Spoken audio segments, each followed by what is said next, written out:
Today is the 14th Sunday of the year. Our gospel text is Mark chapter 6, verses 1 through 6. It's Mark's account of Jesus' return home to Nazareth, where we might expect he would find hospitality, friendship. He doesn't.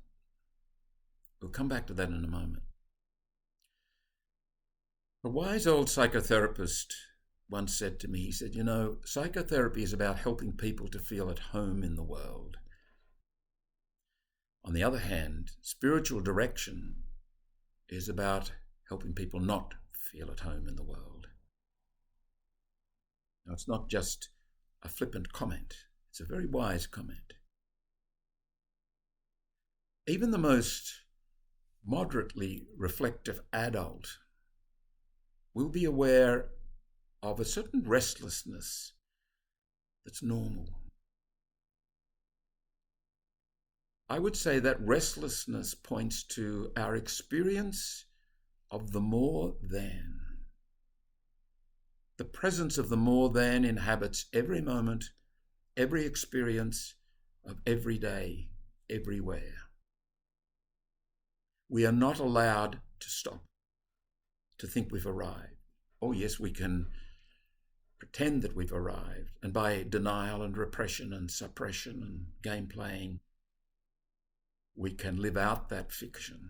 But it is a fiction, and we'll never grow up if we live it out, if we don't change. There are actually two responses to our experience of the more than and the restlessness that it begets. One is formative, one is deformative. In fact, the deformative one can be quite destructive. I would say consumerism, for example, is a deformative response to the more than, a failure to face the human reality, what is fundamental to the human condition, and without which facing intelligently, generously, realistically, we will never grow up. We'll never experience the well-being and the happiness and the delights of becoming who we are. The more formative response is to face the truth of who and what we are through surrendering to the truth in the more than that is there everywhere, all the time. The truth that makes us restless, won't let us settle down. That kind of a response will engender humility, magnanimity, graciousness, a sense of expansiveness. The word pilgrim seems to fit the human condition. Mary MacKillop put it so wisely, we are but travellers here. No, she's not just being pious, saying some kindly words for religious folk. She's being utterly realistic. I think that's one of the great qualities of Mary MacKillop. Utterly realistic. A very well-grounded human being. We are but travellers here. Travelling means, when we take it on, when we embrace it, actually means travelling light, letting go of a whole lot of stuff. One of the best bits of advice I ever got when I was travelling overseas is, don't take more than you really have to. Travel light. Unlike travelling overseas, travelling light in life can involve dealing with some deep-seated realities of the mind and the heart. There's a purification has to go on in the mind and the heart, a letting go, a stripping back. Otherwise, we can't embrace the more than. We can't surrender to the journey that we're being asked to do. In this passage from Mark, Jesus is confronted with a harsh truth. he has to let go of his family, his hometown, his youth, what they expected of him, and their respect that went with it if he was to conform. He can't do that. He can't do that and become who he is.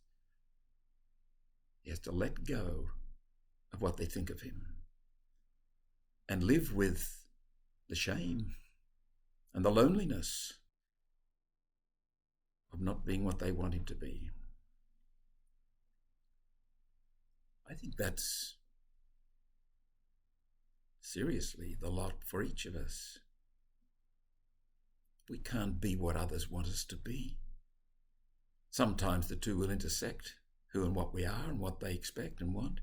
Sometimes it won't. I'm reminded of the words of Henry David Thoreau. If a man doesn't keep pace with his companions, perhaps it's because he hears a different drummer.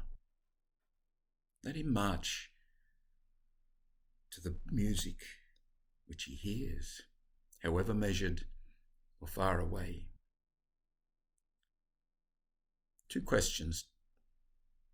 Firstly, where in your life at the moment are you most aware of the more than?